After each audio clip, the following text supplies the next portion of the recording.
In his seminal 2012 book, Reinventing Discovery, Michael Nielsen lists 4 powerful patterns that open source collaboration has used to scale. 1. A commitment to working modularly and finding clever ways to break up tasks into tiny subtasks. 2. Encouraging small contributions to reduce the barriers to entry. 3. Making it easy to reuse past work and existing contributions. And 4.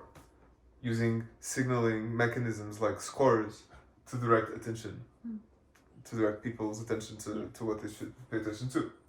Okay? These, he wrote a whole book. These are 4 cool patterns. Okay? We can observe these on Twitter also.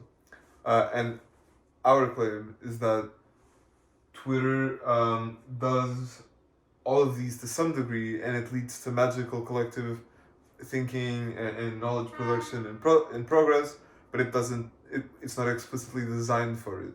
So what if we could design it explicitly? What does it say next to the synergy or? Stigmergy. Okay. It's a separate thing. It's, okay. Yeah, it's same color but different thing. We'll get there. Okay.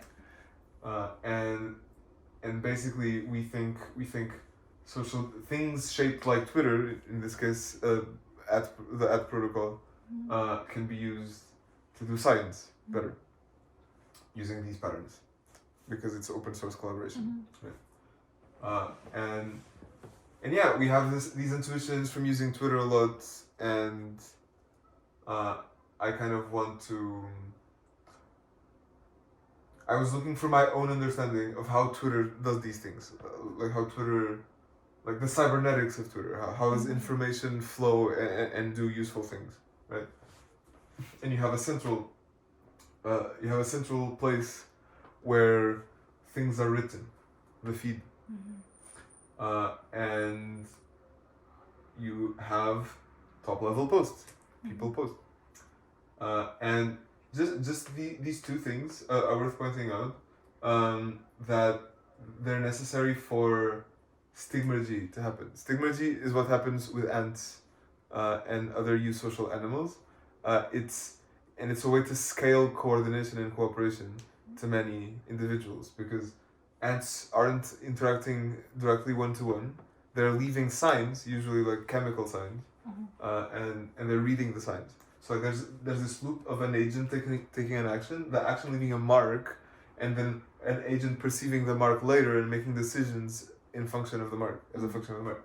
Just like us posting tweets on Twitter, right? You're not interacting directly with people, you're seeing the marks that they left. So this is just to say that there's like stigmergy literature that's relevant, and that Twitter is a stigmergy system. Anyway.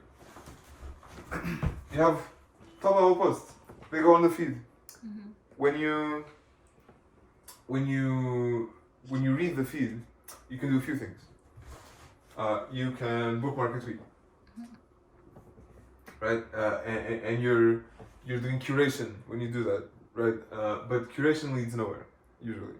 It's like, okay, your bookmarks, nobody sees them. There's like, it's hard. Either you make Google Docs like your own. They're private. You're saying creations are private. Curation is private, and it's also not especially rewarded. If you make the best list of tweets ever, it's still likely that you won't make any money or get any clout from it.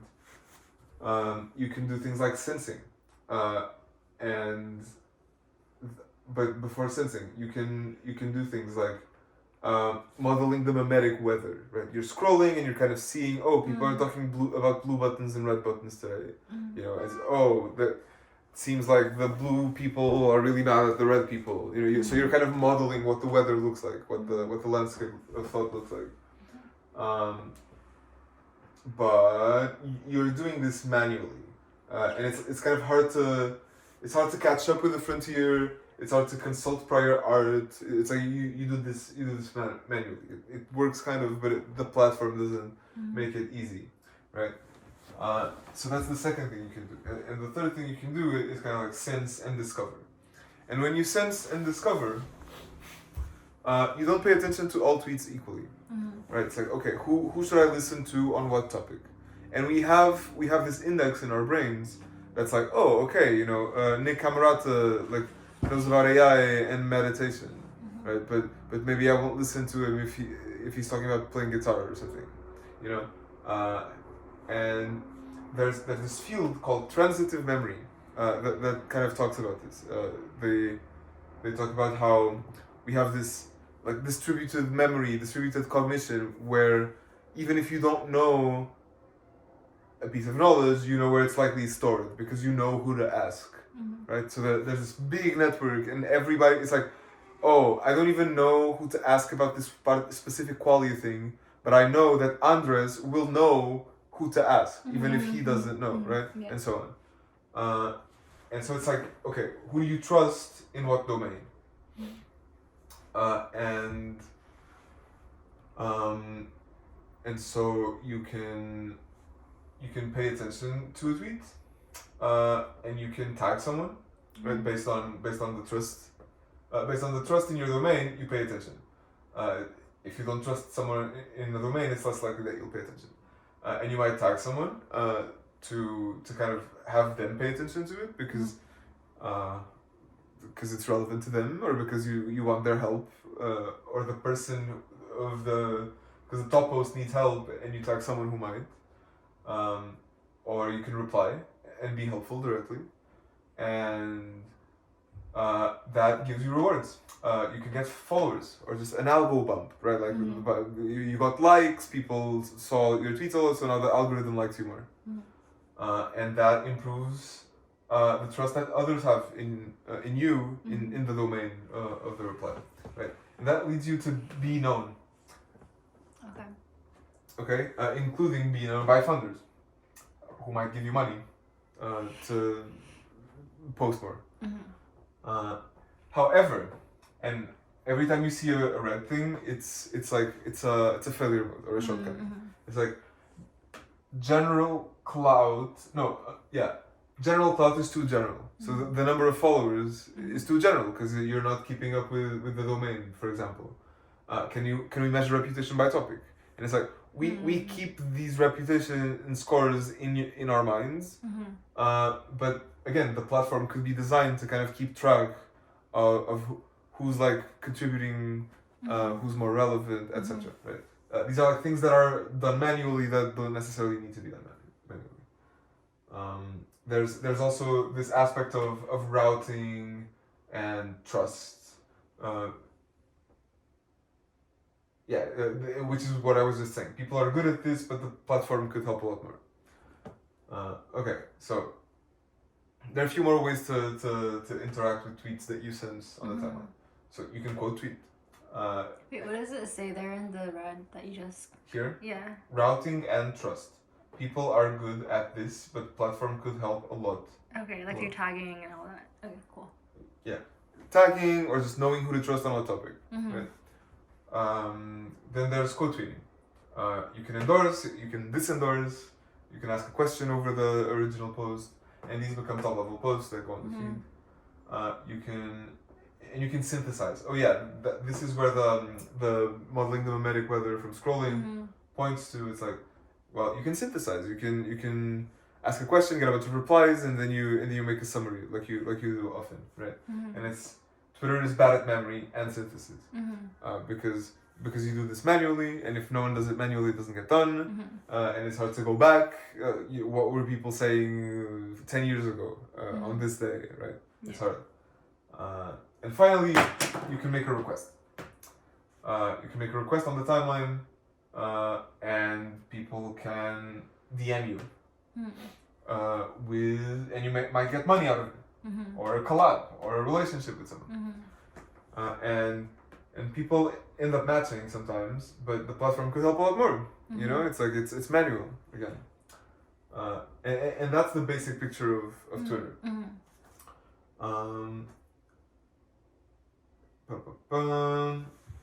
Yeah, and then there's like a whole thing that if we're trying to recreate it, we still need to instill the right culture. Like instilling the right culture is important. because this is one specific way of using Twitter, but it's not the default way of using Twitter. Yeah. Right? So you need to learn how to do it somehow. And here it says work in public also, which is part of the culture thing. It's like a culture of working in public, a culture of posting your intermediate, your work in progress, the posts that you make end up becoming citable, or they could be citable, like, and give you academic clout. They're either not citable or they're not taken seriously. Sometimes people cite tweets, but it's not like a thing.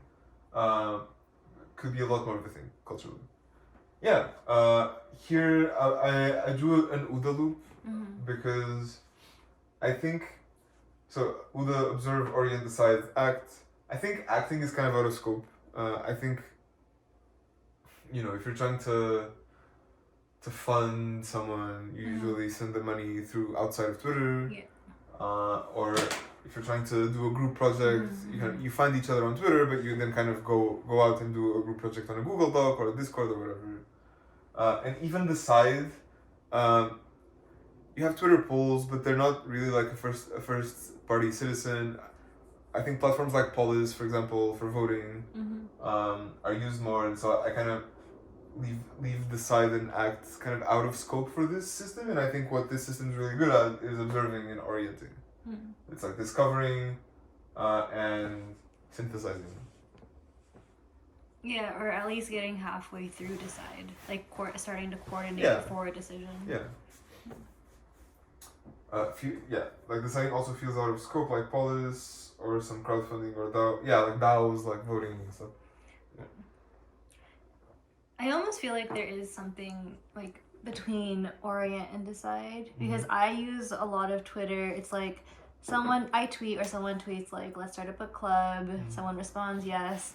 Some other people respond. I start a group chat. Yeah. And then we are halfway towards acting and deciding, just because I've now created a little circle around a group of people. Yeah. And we're already chatting about it, and by chatting about it, it's halfway real. Yeah, something like getting buy-in. Yeah, there's a lot of coordination that can happen. Exactly. Yeah, that's a good point. Or like I make a lot of group chats that's like dinner Friday at this restaurant, 12 people, and it's pretty real by then, So that group chat part is pretty like powerful. Cool. Yeah, GCs. Nice.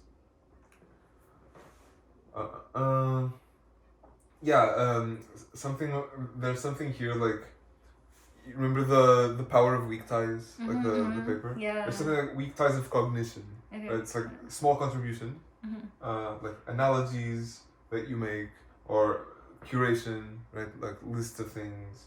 Like analogies you make? Yeah, like if you make a connection between two fields of science, right? Like it's like a tweet that's pretty insightful. It's a tweet that's pretty insightful, but it's not like a paper. It's not, it's like the beginnings of something, right? Yeah, I thought you meant weak ties relationally, but you mean cognition. It's an analogy. It's like the weak ties of cognition. It's like the small contributions. Because this whole thing, what it produces is, it incentivizes small contributions, like micro contributions. Like, you connect two people and they end up doing something together. Or you answer some question, or you ask a really good question, or you do like a synthesis post. Yeah. And these are all useful work. And wouldn't normally be recognized or recorded, right? But the fact that you're posting this, and if it were on a proto, it would be on an open data platform where the data can always be recovered and consulted. It's like very easy to see, like if you wanted, you could scrape your whole activity and go like, here are all the times that Christine created value or added. And on Twitter, there's also not a way for anyone to report, this is a particularly useful tweet. Yeah. Yeah.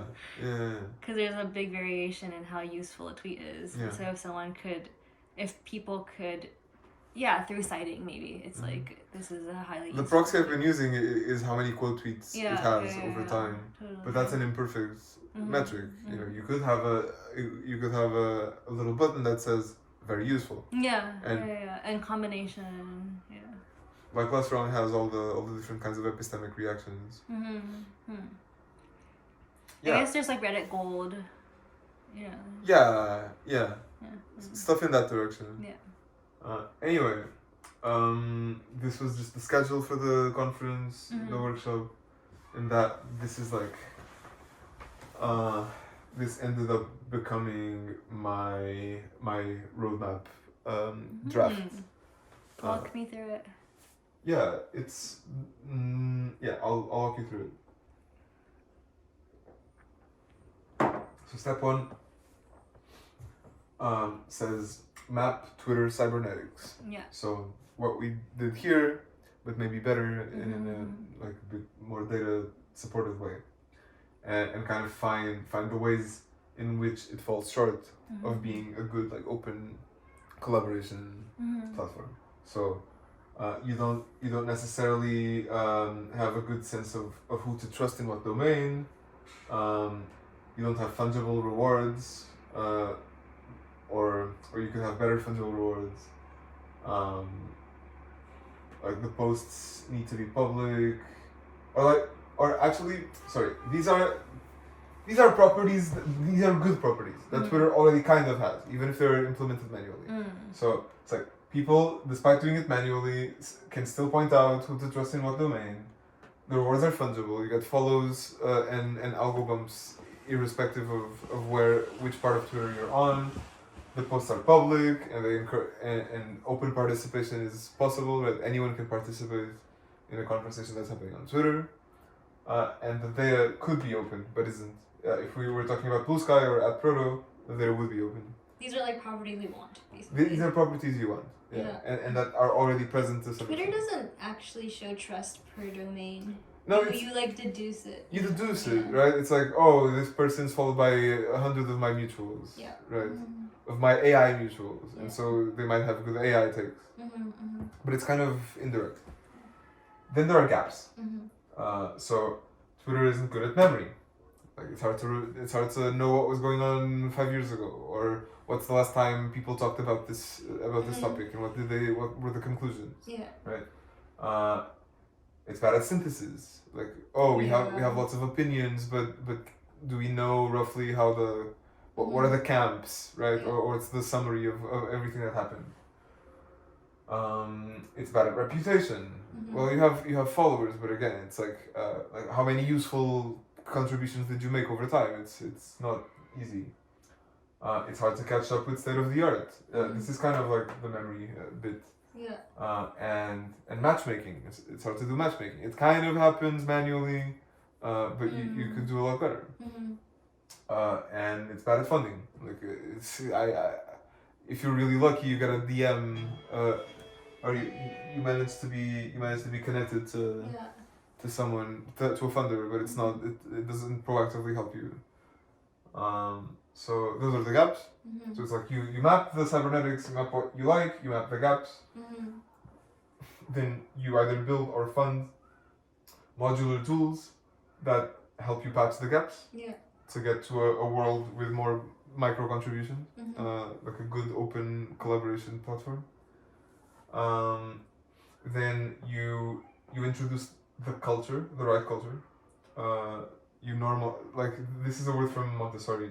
You normalize the culture to a culture of like friendly ambitious nerds or something. Or contribution. Whatever. Yeah, like just using Twitter like we use Twitter. And then that's interesting. There's almost like a whole journey map, because I know some social media platforms have this metric of like, as soon as a new user joins a platform, the first thing you want to get them to is like 10 connections.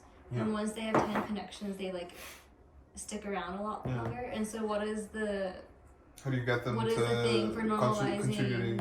It's like 5 contributions that have sparked discussion. Nice. Or like they've replied to a replier, you know, or like it's like they posted and someone replied to them and they replied to them, because that's like kind of the kernel of a conversation. That's interesting. Cool. I wrote down user journey metrics.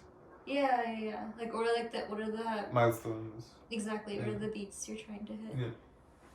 These are journey beats.